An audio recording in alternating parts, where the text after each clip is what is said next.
Well, here we are again this morning, still looking at the life of Joseph.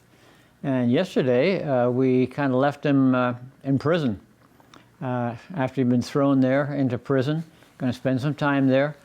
But, cream always kind of rises to the top, and it happens again in prison. Before very long, what we read in the account here, especially in chapter 40, you discover that Joseph begins to be given responsibility by the head of the prison. Now, every prison has a situation like this where certain prisoners who are hyper-responsible are called trustees. And these trustees have particular jobs to do because they're faithful and responsible and get things done. So Joseph is this kind of a person as well. So before very long, he's not just simply a prisoner in prison, he's practically running the prison for the warden. And it just shows you the kind of a person that he is. Well, while he's in there, you may remember, if you're familiar at all with the story of Joseph, that two other prisoners, high-ranking prisoners, were thrown in there. One of them was the head baker for Pharaoh, and the other was his cupbearer, the person who personally handled all the drinks for Pharaoh. And somehow or another they got crosswise with Pharaoh, and he had them thrown in prison, and there they were. So one day they also had dreams, just like Joseph had dreams. And we won't go into the details of what their dreams were, but one of them basically resulted in them or sort of had the picture that one of them would be released in about 3 days. But the other one was told, yeah, what your dream means is in 3 days, your head's going to be lifted off. In other words, you're going to be executed. And so it was both good news and bad news. Well, that actually happened. It was on Pharaoh's birthday that it happened. And now, the one who was a cupbearer, or taking care of drinks for the Pharaoh, basically as soon as he got out of prison, he just forgets about Joseph. Even though Joseph had said to him, "Hey, when you get back on your job, would you please remember me to Pharaoh and tell him, hey, I'd like to get out of here." And but he never thinks about it. Until, lo and behold, Pharaoh has a dream. And in his dream, it really predicts 7 very plentiful times for the nation and 7 very, very bad times for them. Times of plenty when there's plenty of crops and food, and then 7 years of real problems. Well, Pharaoh didn't understand what his dreams meant. Of course, he calls all of his wise men around him. They don't seem to be able to figure it out. And that's when the cupbearer remembers that Joseph has this talent or this ability to interpret dreams. And so they call for Joseph, and he goes in there, and he interprets the dream for Pharaoh. And he says, okay, the situation is, you're going to have 7 years, wonderful years of plenty, and then it's going to get really, really bad. So then Pharaoh says, well, what do you think we ought to do about stuff like that? He said, I think you ought to set aside food during the plentiful years so you've got something to use during the bad years. And so Pharaoh says, well, I'll tell you what, I think you're the best guy to put over this, and he does. So once again, Joseph is moving right to the top of the list. He becomes like the prime minister of the whole land. And so here, what we've got, here's Joseph, a person who has been sold into slavery, has been harshly treated, done prison time, and in every case, he basically responds wholeheartedly to serve whoever is in control. He does it as unto the Lord because he is conscious that God is his real master. So that's what he does. And of course, it becomes famous throughout the Middle East that Egypt has grain during that famine. And so what's going to happen now is that Joseph really, by virtue of his decisions to store up huge quantities of grain during the good years, that they've got enough to feed Egypt and everybody around in the region. And that's when his father and brothers learn that indeed, because they're in a famine too, same region, and they decide they're going to go down to Egypt and see if they can buy some food, buy some grain. And they do. And of course, they are not really aware of what's happened to Joseph in all these years that they've never seen him. And so they're not really expecting to come face to face with Joseph down there, but they do. But of course, he's older, he looks different, he speaks Egyptian, not Hebrew, and although he still knows Hebrew, but he speaks Egyptian, and he speaks to them through an interpreter, so they don't really realize that he's Joseph. And but he discovers what they need. He asks them questions about where they're from, and finally, he can recognize that they're his brothers. And you'd think to yourself, wouldn't you, that now that he's in a position of power, he's really going to stick it to his brothers, because these are the guys that sold him down the river years ago.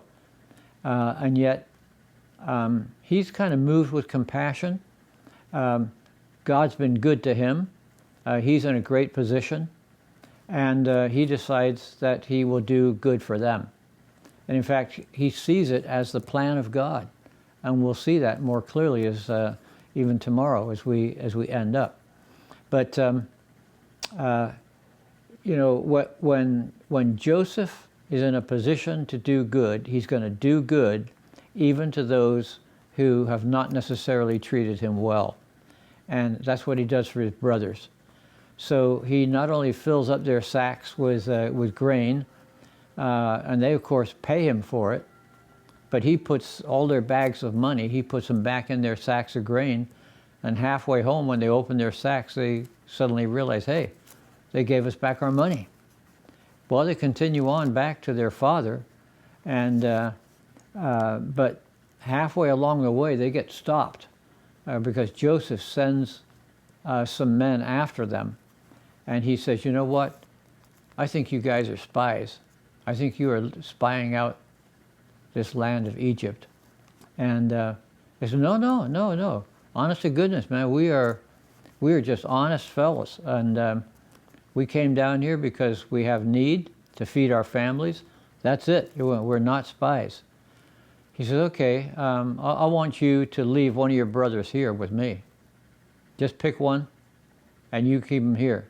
And then you go home, and you tell your father to come back down here too. So they think, oh my goodness, now what, now what? And they still don't realize that it's Joseph, although he knows them perfectly well. And so they go home, and they finally are able to convince their father, who is now an old man, that they ought to go back down to Egypt and get food because they're desperate. And they do. It's a very tender scene in these next chapters where, finally Joseph actually reveals himself to his brothers.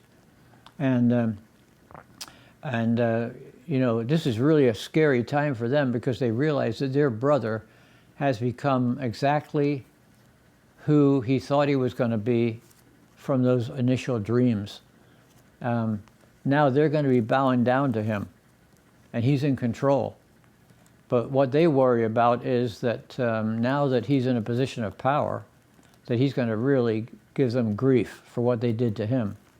But he doesn't, In fact, even as a powerful man, he's moved to tears about the fact that he's seeing his brothers again.